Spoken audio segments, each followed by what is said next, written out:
우리 오늘 시온찬양대 귀한 찬양 감사합니다. 우리 좌우에 계신 분들과 서로 믿음의 문안 한번 서로 주고받고 말씀 앞으로 나아가길 원하는데요. 이렇게 인사하겠습니다. 우린 주님 안에서 하나입니다. 인사하겠습니다. 우린 주님 안에서 하나입니다. 감사합니다.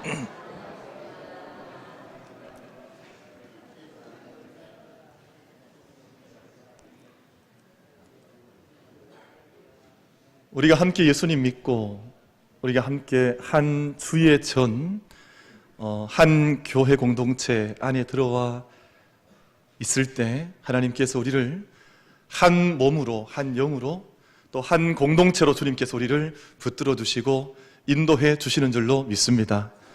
그래서 혹여 우리 성도님들 가운데 그런 생각하실 분들도 있습니다. 나는 교회 오면 아는 사람도 별로 없고 또 별로 누구랑 이야기도 별로 잘 하지도 못하고 나가기도 하고, 제가 옛날에 그런 분을 만나봤어요. 그분이 막 일을 가시더라고요. 나는 큰 교회를 갔는데 아무도 아는 사람이 없다고. 그래서 예배 마치고 나면 자기들끼리 밥 먹으러 다 가버리고, 나는 식당 가도 혼자 밥 먹고 나왔다고. 제가 그 얘기를 좀 들었는데 그때 좀 마음에, 벌써 오래전에 그 이야기를 들었는데 마음에 좀 아픔이 있었습니다. 여러분, 우리 만민교회는 우리 함께 예배하는 우리 모두가 하나님께서 하나로 오늘 찬양한 바 그대로 믿음 안에서 하나로 묶어주셔서 한 사람도 예외 없이 주님 안에서 한 몸, 한 공동체, 한 믿음을 가진 하나님의 한 자녀들로 우리가 기쁨 속에 믿음의 삶을 감당해 나가는 축복과 은혜 우리 모두에게 임하게 되기를 주님의 이름으로 축복합니다. 모든 나라들마다 자신들만의 고유한 건국신화를 가지고 있습니다. 우리나라는 어떻게 출발했는지 그 근원을 이렇게 찾아 올라가서, 근데 이것이 신화이죠. 신화, 미스라고 하는데요. 이게 그런 이야기를 추적해내서 이게 하나의 팩트, 사실이라기보다는 우리는 이렇게 우리가 출발했을 것이라고 하는 그런 이제 자기들의 마음을 담아서 공동체 정신을 모아서 이제 건국 신화라고 하는 것을 나라들마다 가지고 있습니다. 그래서 로마의 경우에는 로물루스와 레무스라고 하는 두 형제가 늑대 엄마의 젖을 먹고 자라난 이 두 형제, 로물루스 건국 신화가 있습니다. 그러니까 이 어린 아기가 늑대 젖 먹고 자라면 쉽겠습니까? 어렵겠습니까? 쉬운 분들은 한번 먹어보세요. 이게 얼마나 어렵겠어요. 어린 아기가 자기 한 몸 건사하기도 어려운데 이게 늑대 젖을 먹고 아기가 자라서 그 로마의 언덕에 세운 나라가 우리 로마다. 이런 신화를 로마 사람들은 자기들의 건국 신화로 가지고 있습니다. 우리나라는 단군 신화라고 하는 신화를 가지고 있는데요. 이게 하늘에 이제 상제, 환인이 있고 그 아들이 환웅인데 이 환웅이 자기의 종 3,000명과 함께 그리고 바람과 구름과 비의 신을 거느리고 이 땅 가운데 왔다는 거예요. 근데 왔는데 보니까 거기에 누굴 만나냐 하면 두 동물을 만나게 됩니다. 하나는 곰을 만나고 또 호랑이를 만난 거예요. 근데 이 곰과 호랑이가 얼마나 사람이 되고 싶어 하는지, 그래서 이제 환웅이 이 곰과 호랑이에게 이제 쑥을 한 줌을 주고 그리고 마늘 20개를 주면서 100일 동안 이것을 먹고 잘 견디면, 이때 아마 만들어졌던 쑥과 이 마늘이 아마 대웅제약에서 나왔던 것 같아요. 그래서 이걸 주면서 만약에 견디면 너희가 이제 사람이 될 것이다. 100일 동안 견디면 사람이 된다. 그렇게 이야기를 하고 건네줬는데 호랑이는 도망을 가버린 거야. 근데 마지막까지 남아있던 곰이 사람이 되어서 바로 웅녀가 됐습니다. 그래서 이 환웅과 웅녀가 결혼을 해서 낳은 아이가 단군이다. 이런 신화를 가지고 있는데, 아마 이제 문화를 추적하는 이제 역사학자들에 의하면 옛날 이 땅에 아마 이제 곰을 숭배하는 부족과 그리고 호랑이를 숭배하는 부족이 같이 살다가 아마 이 곰을 숭배하는 부족이 아마 헤게모니를 잡게 되면서 곰에 대한 이야기가 이렇게 우리나라의 그 건국 신화로, 여러분 대단히 어려운 이야기 아닙니까? 왜냐하면 100일 동안 쑥 한 줌 가지고 또 마늘 먹어가면서 기다리고 살아간다는 것이 얼마나 어려운 일이겠습니까만, 그런 건국 신화를 이야기를 가지고 이제 해왔습니다. 가까운 신라에 가면 계림이라고 하는 곳인데 거기는 우리의 시조는, 신라를 세웠던 우리의 시조는 어디에서 왔다 그럽니까? 아래서 왔대요. 그래서 경주 김씨들, 혹시 경주 김씨 계세요? 경주 김씨, 저희 어머님이 이제 경주 김씨 쪽인데 아래서 온 사람들이에요. 자기들 그렇게 이렇게 시조의 이야기를 그렇게 신화를 쓰고 있는 것이죠. 그런데 이건 제가 아까 말씀드린 것처럼 하나의 팩트를 이야기하는 거라기보다는 우리의 첫 시조였던 사람들이 얼마나 인고의 세월을 보냈던가. 여러분, 늑대의 새끼로 늑대의 젖을 먹고 자라면 얼마나 고통스럽겠습니까? 또 곰이 자기가 사람이 되기 위해서, 첫 발걸음 떼기 위해서 이 마늘을 먹고 또 쑥을 먹고 동굴에서 100일을 지내려면 얼마나 어렵겠습니까? 여러분, 알이 잘 보존되어져 있다, 거기서 아기가 태어나서 수많은 사람들의 질시와 미움 속에서 한 걸음을 걸어간다고 하는 것은 또 얼마나 어렵겠습니까? 그러니까 이 모든 신화 속에는 인간의 보편적인 이야기가 다 들어있는 거예요. 모든 삶의 걸음 속에, 인간이라고 하는 인생 속에 담겨져 있는 삶의 어려움과 척박함과 고난의 이야기가 이 모든 신화 속에 담겨져 있어서 인류 보편적인 이야기로 이렇게 사람들이 공유를 하고 있는 것입니다. 믿음의 세계와 신앙의 삶에 있어서 인내와 기다림, 우리가 이 땅의 믿음의 길을 한 걸음 한 걸음, 우리가 한 걸음 한 걸음 인생의 길을 걸어가면서 가져야 하는, 우리가 믿음 안에 있지만 믿음 안에 있는 우리들이 가져야 하는 삶의 인내, 삶의 기다림이라고 하는 것은 대단히 본질적인 신앙의 덕목 가운데 한 가지입니다. 이것이 우리와 관계가 없는 덕목이 아니라 믿음의 사람들 안에 가져야 하는 반드시 중요한 한 가지 본질적인 덕목 가운데 바로 이 인내, 기다림이라고 하는 덕목이 포함이 되어져 있습니다. 여러분, 노아가 이 땅 가운데 하나님께서 심판하시기 위해서 홍수를 쏟아부으실 때 40주 40야를 인력 편주 같은 그 배에 자기의 몸을 의지해서 자기의 생명을 지켜나갔다 했습니다. 여러분, 우리가 비 하루, 좀 전에 눈이 오던데 오전에 보니까 눈 잠깐 와도 세상이 다 혼비백산하고 어떻게 운전해야 될까 걱정하는 것이 인간의 인지상정인데 40주 40야를 비가 쏟아붓는 가운데에서 믿음의 걸음 때문에 자기의 삶의 자리를 지켜가야 했던 노아의 이야기 속에는 인간이 가져야 하는 삶의 인내와 기다림이라고 하는, 언제 이 비가 그칠지, 언제 구원의 손길이 임할지 그것을 기다리며 살아가는 한 사람, 한 믿음의 사람의 이야기가 고스란히 담겨져 있습니다. 이스라엘 백성들이 40년 광야 생활을 했습니다.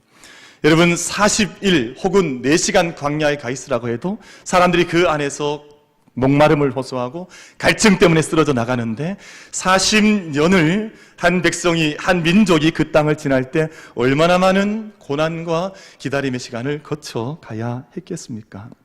우리 주님께서 40일 광야에서 금식의 시간을 가지시면서 기도했다 말씀합니다. 여러분, 이 모든 믿음의 이야기들, 믿음의 말씀들 속에는 우리 믿음의 사람들의 인생의 걸음의 믿음의 본질 속에 오랜 기다림과 그 기다림을 이겨나가는, 그 고난을 인내하며 이겨나가는 믿음의 모습이 반드시 있다고 하는 것을 말씀하시는 신앙의 정수가 담겨져 있는 말씀이 바로 이런 모든 말씀의 내용들입니다. 네, 여러분, 우리가 이것을 이겨나가는 것이, 삶을 잘 이겨나가고 또 바른 기다림과 인내 속에 살아가는 것이 얼마나 어려운지 모릅니다. 지금 우리 그 일반 그 영화관에 이제 상영 중인 영화 가운데 보헤미안 랩소디라고 하는 영화가 이제 상영 중인데, 그 영화는 그 옛날 활동했던 이 락 밴드, 퀸이라고 하는 락 밴드에 대한 영화인데, 지금 우리나라 사람들이 대단히 그 영화를 많이 본다 그래요. 그래서 얼마나 많은 분들이 봤는고 제가 기록을 봤더니 750만 명이 영화를 봤더라고요.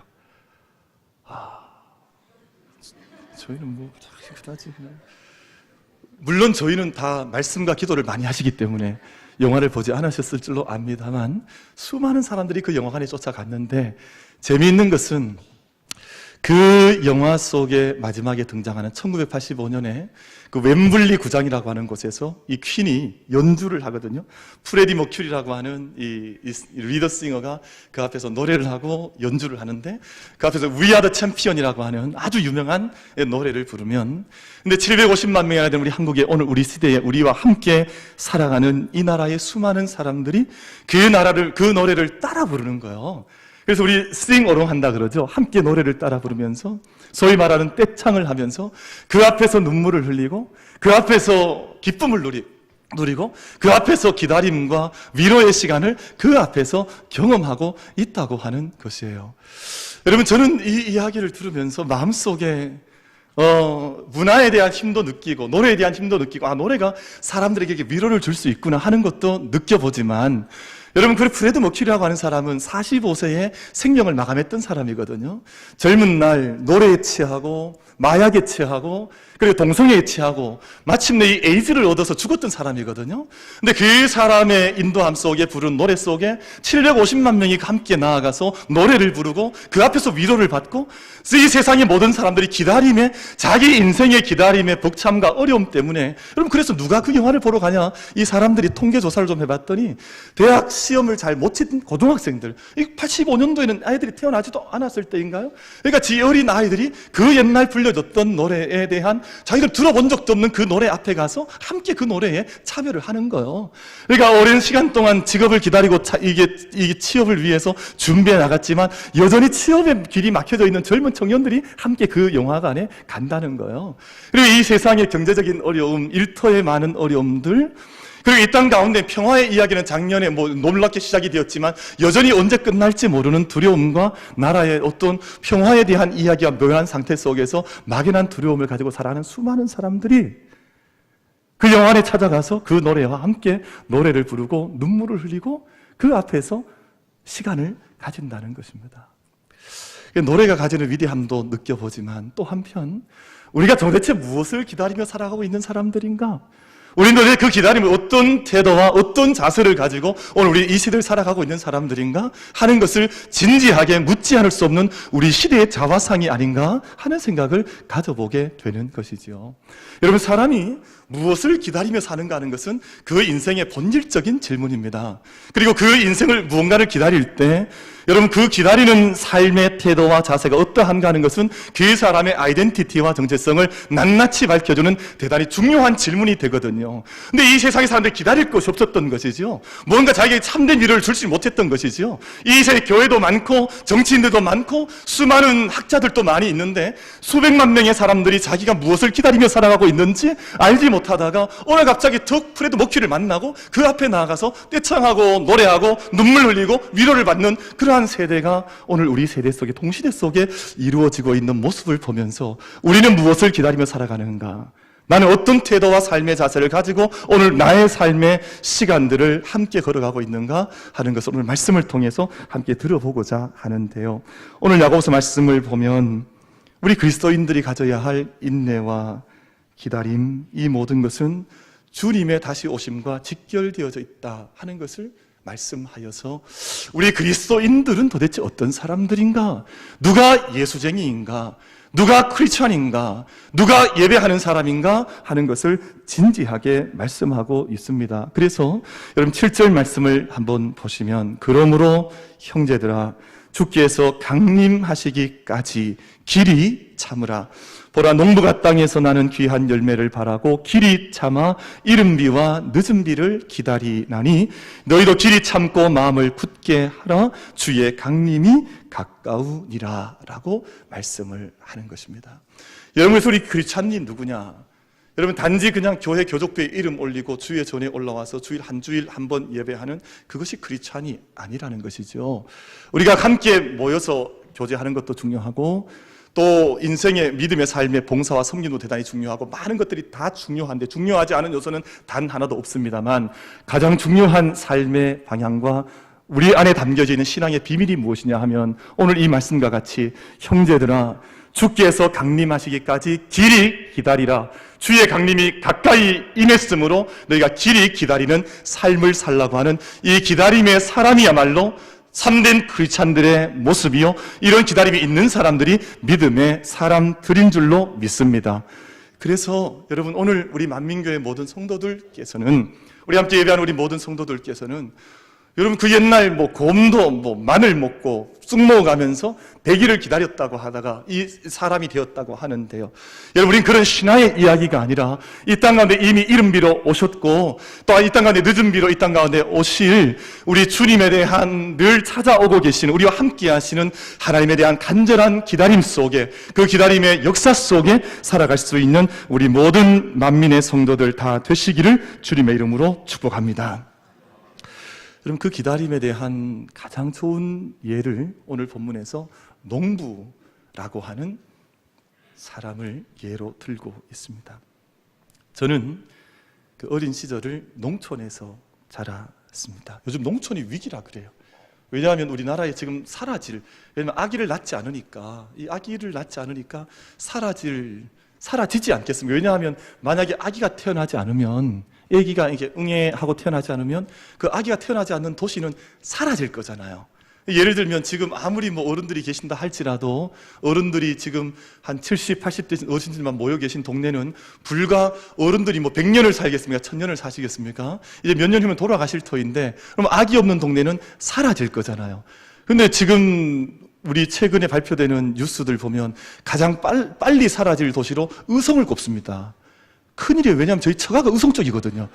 이게 사라지면 어찌 되나 지금 걱정이 많습니다. 그리고 그 다음에 사라질 동네가 군이에요, 군이. 그러니까 이게 왜냐면 아기가 안 태어난다 그러니까, 아기가 안 태어나면 지금 가보면 농촌에 어른들만 계시잖아요. 다 70대시고 80대시고 뭐 90대신 어르신들 계신데, 어르신들 돌아가시고 나면 그 도시가 공동화되는 것은 뭐 불보듯 뻔한 일 아니겠습니까? 그런데 뭐 제가 그 말씀 드리려고 하는 것은 아니고, 우리 젊은 부부들은 아기는 많이 낳으십시오. 그래서 이게 아기가 태어나야 이게 뭐 하나님의 나라도 계속해서 이어져 가지 않겠습니까? 그런데 문제는 무슨 이야기냐 하면 농부의 기다림, 또 농부의 인내, 간절한 기다림을 배우라는 것입니다. 제 할아버님, 뭐 저희 할머님 다 시골에 농부였었고 또 농녀셨습니다. 농사를 다 지으셨는데 겨울에도 농사를 기다렸습니다. 봄이 되어도 가을을 기다리며 씨를 뿌렸습니다. 여름이 되면 얼마나 힘든지 모릅니다. 왜냐하면 이제 벼는 이렇게 좀 잘 자라났는데 여름 되면 태풍 올라오지 않습니까? 그럼 태풍 오면 이 농사 짓던 벼들이 그냥 어떤 때는 일순간에 그냥 다 벼가 누워버리기도 하고, 근데 그러면 또 논에 들어가셔서 그 다 이렇게 일으켜 세우셔서 묶어내셔서 또 가을을 기다리시고, 또 과수 농사하는 분들은 태풍이 오면 이게 다 떨어지잖아요. 떨어져도 거기에 또 갈무리 하시면서 또 가을을 열매 맺을 날, 추수할 날, 풍성한 날을 기다리면서 눈물로 농사를 짓는 분들이 바로 농부 아닙니까? 그래서 이른 비와 늦은 비를 기다리면서 그 간절히 기다리고 있는 농부처럼 이 땅 가운데 임하신 주님의 이른 비와 또 장차 우리 가운데 오실 늦은 비로 오실 주님을 기다리면서 오늘 우리의 삶을 간절함으로, 여러분 농부들은 얼마나 간절하게 기다리며 살아가는지 모릅니다. 왜냐하면 그 긴 사계절, 봄, 여름, 가을, 겨울을 지날 때, 모든 계절 지날 때 그 가을에 얻게 될 그 결실을 바라보면서 간절함으로 자기의 시간을 살아가는 것입니다. 여러분, 우리 만민의 모든 성도들 마음속에, 믿음의 그릇 속에 간절한 기다림에 대한 충만함이 언제나 넘칠 수 있게 되기를 주님의 이름으로 축복합니다. 그래서 바른 믿음의 사람을, 가슴을 열어보면, 영혼을 만나보면 그 안에 간절함이 있는 거예요. 여러분, 간절함이 뭡니까? 간절함이 정말 내 마음속에 간이 저렸다는 말입니까? 무슨 말이에요? 도대체 우리 안에 정말 간절함 가지고 우리 그냥 듬성듬성, 설렁설렁, 대충대충 믿음 생활하는 것이 아니라 간절한 마음으로 이 땅 가운데 오시고 우리 가운데 참된 열매 주실 주님에 대한 기다림의 마음으로 우리 믿음의 걸음을 한 발걸음 한 걸음 신실하게 뗄 수 있는 우리 모든 예배자들이 다 되시기를 주님의 이름으로 축복합니다. 오늘 10절 말씀, 이어지는 10절 말씀을 보면 주님의 말씀을 증거하던 선지자들을 통해서 고난과 오래 참음의 본을 삼으라고 말씀합니다. 10절 말씀이죠. 형제들아, 주의 이름으로 말한 선지자들을 고난과 오래 참음의 본으로 삼으라. 여러분, 성경에 나타나는 모든 인물들 가운데 고난과 이 오래 참음의 어려움이 없었던 분은 단 한 분도 나타나지 않습니다. 제가 몇 가지 간단한 예를 말씀드려보자면, 요셉은 형들에 의해서 팔려서 애굽 옥중에 갇히는 모진 시련을 당했습니다. 다니엘은 사자굴, 이방 나라까지 끌려가서 그 사자굴 속에 던져지는 모진 시련을 경험을 해야 했습니다. 예레미야는 하나님 말씀 전한다는 그 이유 때문에 하나님 말씀 담아주셔서 그 말씀을 전했을 뿐인데 수많은 백성들에게 비방을 받기도 하고 심지어는 구덩이에 묻혀지는 고난을 경험하기도 했습니다.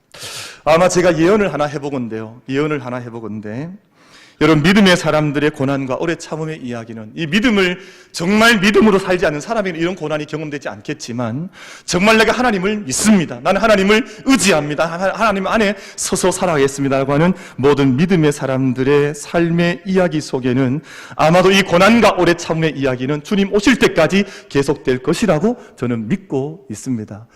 여러분, 우리가 고난 없음, 우리가 아무런 어려움 없음이 아니라 우리 삶 가운데 믿음 때문에 당하는 불편함과 고난과 때로는 수치가 있다 할지라도, 여러분, 이 믿음 때문에 당하는 모든 고난과 어려움들을 그 옛날 선지자들처럼, 믿음의 선진들처럼 온전히 감당해 나갈 수 있는 우리 모두가 다 되어지기를 주님의 이름으로 축복합니다.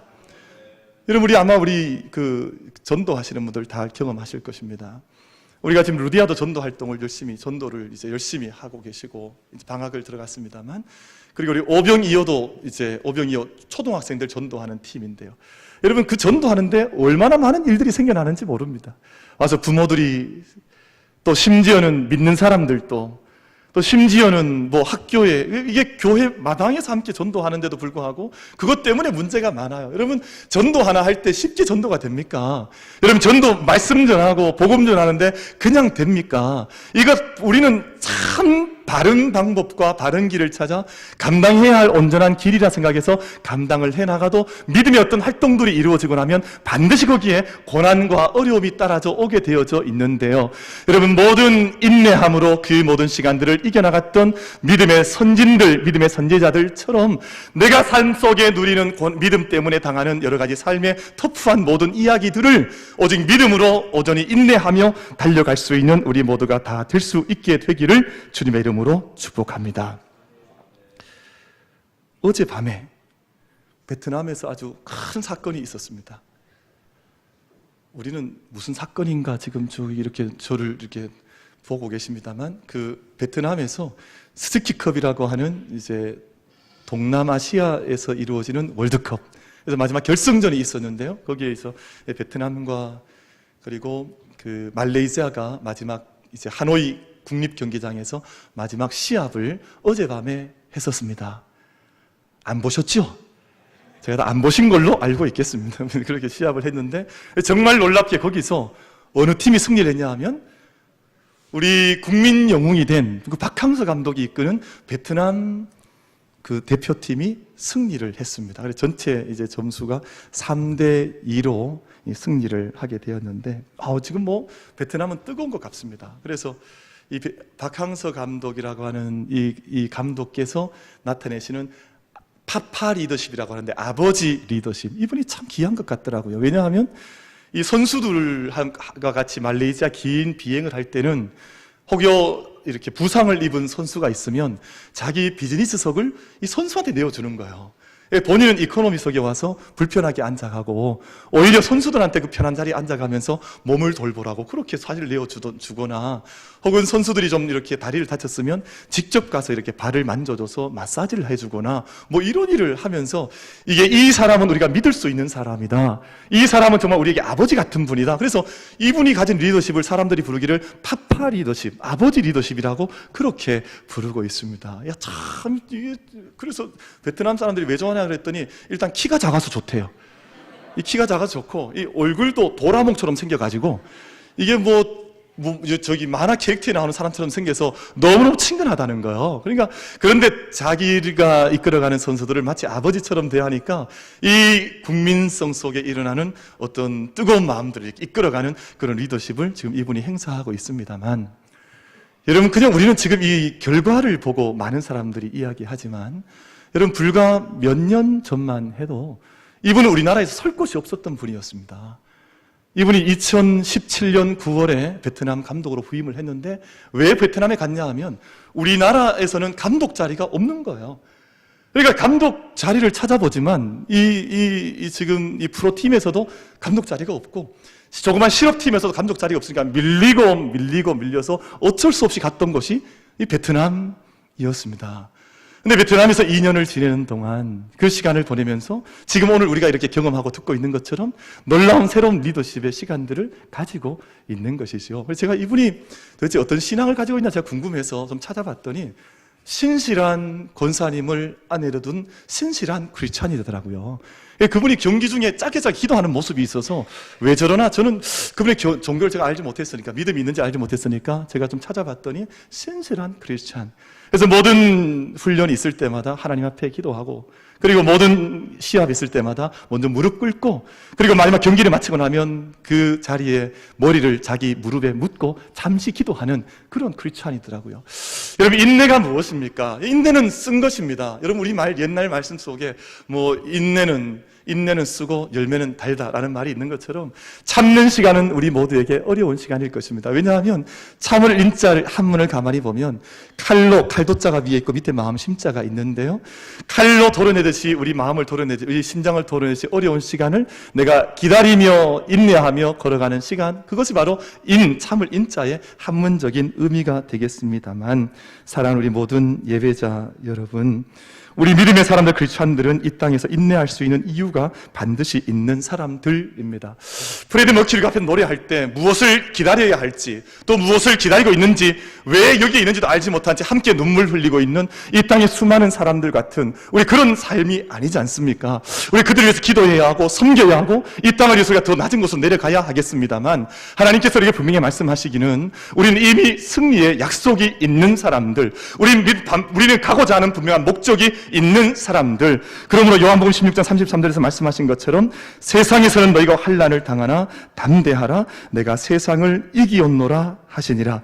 여러분, 우리가 이 땅에 참된 We are the champion? 여러분, 저는 그 노래를 제가 옛날에 듣고 되게 좋아했었는데요. 여러분, 우리가 그저 세상에서 아무런 목적 없이 의미 없이 부르는 챔피언이 아니라 이 땅을 이기신 참된 승리자 되신 예수 그리스도 안에서 우리 믿음의 승리를 날마다 우리가 확인하면서 노래하면서 고백하면서 믿음의 길을 인내하며 달려갈 수 있는 우리 모든 예배자들이 다 될 수 있게 되기를 우리 주님의 이름으로 축원을 드리겠습니다. 오늘 말씀 속의 마지막 한 사람 또 예를 드는데요, 어떤 기다림, 어떤 연단을 가져야 하는가 하는 말씀을 하면서 오늘 본문 11절 말씀 속에 욥의 기다림을 말씀을 합니다. 여러분, 11절 말씀 우리 같이 합독해 봤으면 좋겠습니다. 우리 야고보서 5장 11절 말씀을 같이 받겠습니다. 시작. 보라, 인내하는 자를 우리가 복되다 하나니 너희가 욥의 인내를 들었고 주께서 주신 결말을 보았거니와 주는 가장 자비하시고 긍휼히 여기시는 이시니라. 아멘. 보라, 인내하는 자를 우리가 복되다 하나니 내가 욥의 인내를 들었고 주께서 주신 결말을 보았거니와 주는 가장 자비하시고 긍휼히 여기시는 이시니라. 아멘. 여러분, 우리는 욥처럼 왜 우리에게 이런 고통이 있는지 어려움이 있는지 알지 못하며 그 고난의 바다를 지나가야 할 때가 많이 있습니다. 여러분, 내가 왜 이런 질병이 있어야 하는지, 왜 우리 공동체 안에 이런 고통을 당하는 사람이 있는지, 왜 우리 가정 속에 이런 큰 무거운 짐이 있는지, 또 우리 민족은 왜 두 나라가 나눠져서 이렇게 지금도 평화의 문제 때문에 온 민족이 신음하고 살아가야 하는지, 우리는 사실은 전체를 다 알 수는 없습니다만 우리 한 가지 기억하는 것은 있습니다. 욥이 그 많은 시련의 시간을 지나면서 고백했던 한마디 믿음의 고백, 욥기 23장 10절 말씀을 보면 나의 가는 길을 오직 그가 아시나니 그가 나를 단련하신 후에는 내가 정금같이 나으리라. 나의 가는 길을 오직 그가 아시나니 그가 나를 단련하신 후에는 내가 정금같이 나으리라. 여러분, 믿음의 사람들이 걸어가야 하는 신앙의 모든 고난과 때로는 어려움의 모든 시간은 우리를 연단하는 시간으로 다가오는 줄로 믿습니다. 그래서 우리를 정금같이 연단하게 되어서, 여러분, 욥기 마지막 장이 42장인데요 42장 5절에서 욥이 그런 고백을 하거든요. 내가 죽게 대하여 귀로 듣기만 하였사더니 이제는 눈으로 주를 배움나이다. 우리가 그 기다림, 그 걸음이 없었더라면 내가 전혀 듣지도 못했고 보지도 못했을 그 사람들이 이제는 주님의 역사와 주님의 일하심과 주님의 은혜를 이제는 듣기도 하고 보기도 하는 정금같이 태어나는 믿음의 사람으로 우리가 연단되어져 가는 기다림이 바로 믿음의 사람들의 기다림이라고 하는 것을 오늘 야고보서 5장에서 우리 가운데 말씀해 들려주고 계십니다. 여러분, 언제 이 고달픈 노예 생활이 끝날지, 언제 이 굶주림이 끝날지 알지 못하고 그 대서양을 지나던 그 흑인 노예들이 하나님을 믿는 그 믿음 때문에 불렀던 노래를 흑인 영가 스피리추얼 송이라고 부릅니다. 이 시간이 언제가 끝날지, 또 이것이 어떤 결과를 가져올지 알지 못하면서도 늘 믿음 안에서 불렀던 노래들이 있고, 그 노래 가운데 쿰바야라고 하는 노래가 있습니다. 쿰바야라고 하는 이 노래의 이 제목의 CUMBAYA라고 하는 이 노래의 뜻은 Come by me, my Lord 이라고 하는 뜻입니다. 주님 이곳에 오시옵소서. 주님 이곳에 오셔서 내가 부르는 노래에 함께 해주시고, 주님 이곳에 오셔서 내가 드린 기도에 함께 해주시고, 주님 이곳에 오셔서 믿음으로 주님 앞에 우리가 환호하는 우리의 간절한 마음에 주님 함께 해주시고, 우리의 아픔에 주님 함께 해주옵소서 라는 노래를 쿰바야라고 하는 노래 속에 담아서 부르면서 자기들의 기다림의 시간을 가져갔었습니다. 사랑하는 성도 여러분, 우리가 주님을 기다리면서 무엇을 기다리고 있는지 알지도 못한 채 살아가는 이 세상을 바라보면서 우리가 주님을 기다리는 간절한 기다림, 인내의 기다림, 또 연단의 기다림 속에 우리가 참된 영적인 기다림의 길을 함께 걸어갈 수 있는 우리 만민의 모든 예배자들이 다 되시기를 주님의 이름으로 축복합니다.